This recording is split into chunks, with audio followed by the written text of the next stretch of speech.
Hello મિત્રો, ઘણા લોકો કહેતા હોય કે અમારા કિસ્મતમાં નથી, અમારી કિસ્મત ખરાબ છે, અમારી કિસ્મતમાં હોત તો આમ થઈ જાત, અમારી કિસ્મતમાં હોત તો આમ થઈ જાત. એક નાના એવા ઉદાહરણ સાથે તમને એક વાત સમજાવું.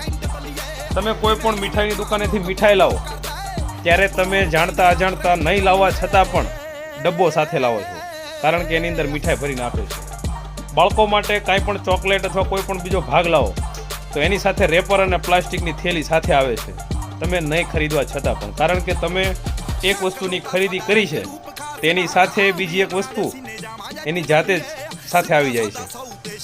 એવી જ રીતે જો તમને મગજમાં બેસે એકવાર વાત, તો મહેનતની સાથે કિસ્મત તમે જાણો કે ના જાણો, જાણતા અજાણતા એ સાથે જ આવે છે, કારણ કે તમારી મહેનત જેમ જેમ વધતી જાય એવી જ રીતે તમારી કિસ્મત ચમકતી જાય છે.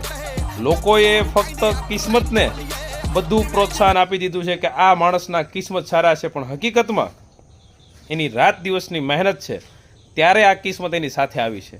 નહીં કે ઘરે સૂતા સૂતા, નહીં કે ઘરે બેઠા બેઠા એને ફક્ત કિસ્મત નથી મળી, પણ એણે મહેનત એટલી કરી છે કે મહેનતની સાથે સાથે કિસ્મત આવી છે.